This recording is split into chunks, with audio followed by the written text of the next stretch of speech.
researcher and academic Johanna Mavhungu traverses the tricky territory of key value chains, sustainable marketing models, marrying commercial enterprise with community developments, and systemic support for the arts to challenge outdated misconceptions that marketing and cultural policy are unrelated concepts.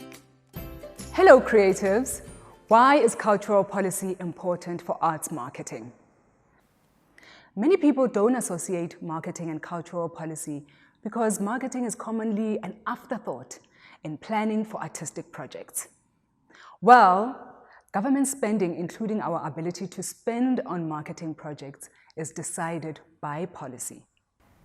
Cultural policy is a public policy that prioritizes arts, culture, heritage, and the creative industries in the White Paper for Arts, Culture and Heritage, which is South Africa's main policy for the arts.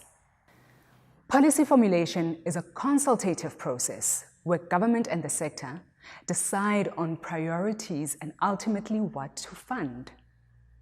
Most creative sectors were identified in the White Paper as needing support in marketing and related value chains such as distribution, and these include visual arts, craft and design, the performing arts, and the audiovisual sector. This policy is important because it's meant to add valued support to your organization and create an enabling environment despite differences in artistic business entities.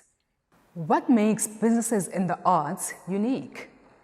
Well, the debate between the arts and culture or creative industries is a historical debate that has created a dichotomy between the arts for art's sake and the arts for commercial enterprise and community development, albeit this can become an academic debate. It highlights some predicaments in the arts, especially in sectors that cannot be sustained by market success alone. This is a policy debate because government's role is to promote, support, and intervene in the market to ensure greater participation so that organizations have a fair chance to participate. Hence why most creatives seek funding from organizations such as the National Arts Council and the National Film and Video Foundation to stimulate production or find development funding to get your skin in the game. Now, former Reuters Institute director Robert Pickard says the creative sector has product characteristics that lead to unique business dynamics. These include the unique content creation and distribution processes that are different from traditional businesses. Think about how much the success of some programs depends on celebrity power, are concept-driven, high risk financially, and they depend on scarce skills mainly and people to execute.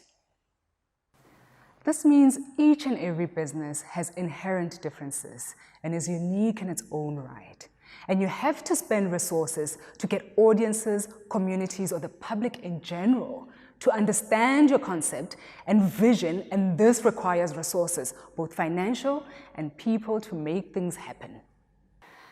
These characteristics have to be analyzed in context of South Africa's past history and systemic forces that continue to structure communication experiences in ways that are unequal systemically. Participation in the sector, especially by Black practitioners, tends to pursue a developmental angle to address systemic inequality. This participation is sometimes informal, collective, or non-profit, and it is used to structure the business aspects of our work, to deliver artistic performances and content, and give back through skills development to rural, peri-urban, and township communities. By 2010, most NPOs in South Africa exited the market because donor funding declined, and this pattern might repeat because of COVID-19.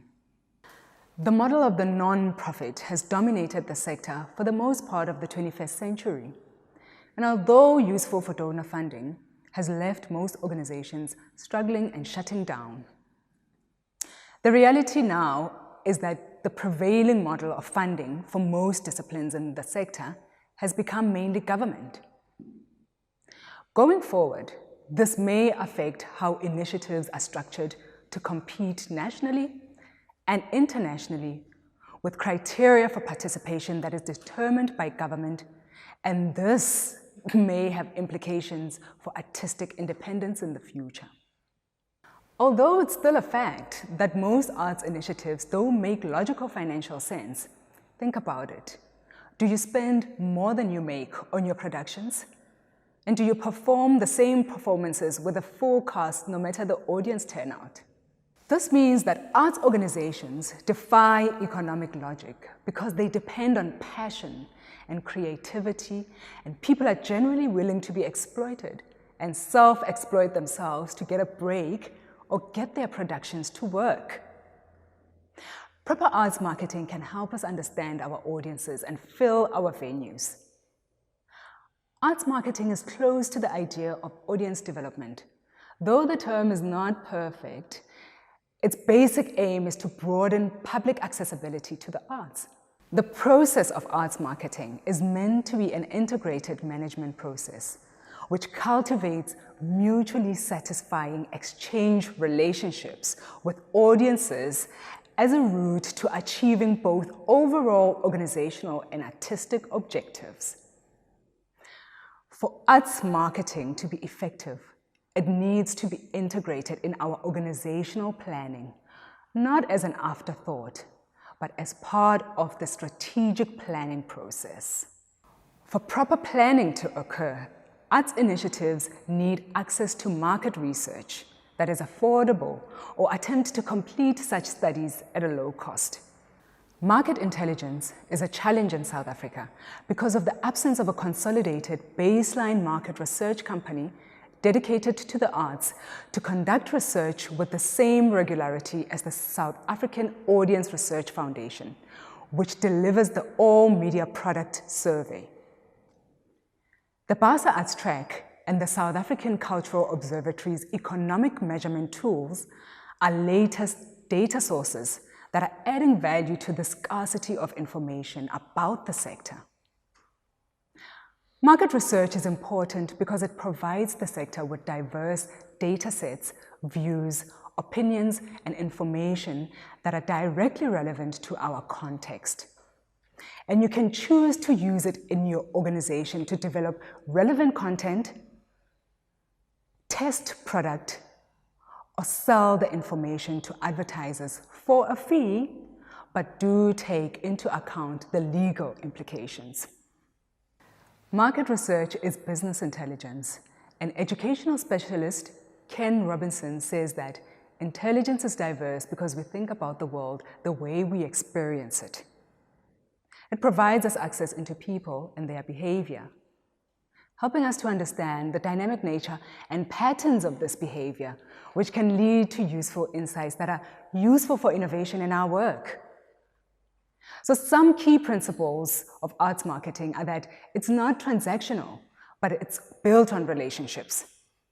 It's an integrated process that involves everyone in the organization. And it works better if it prioritizes audiences and their experience of our product offerings. So the best future strategies will need a mindset change that consider that how we interact and communicate has changed. And this requires better planning of marketing initiatives and concise insight into the people that support our programs in order for us to minimize the noise and amplify our offerings. We are challenged to reimagine the sector for ourselves and continue to develop strong collaborations between organizations, while government reimagines how it will achieve the promise of support for marketing and for the sector in general going forward. The structure of the sector can be an obstacle to doing things differently, especially dealing with compliance and stringent criteria for support can be counterproductive, even when there is sound and logical reasons for their necessity. They can exclude while aiming to include because of the structural inflexibility of the system to recognize diversity and nuance. Now that we know the differences that make the creative sector different from other sectors and how an arts marketing approach is important instead of a generic marketing plan, we must think about integrating arts marketing and strategic planning for the benefit of both the artistic vision and business objective. Whether we understand or want to engage with cultural policy or not, it's an important part of the success of the arts and especially the business of the arts.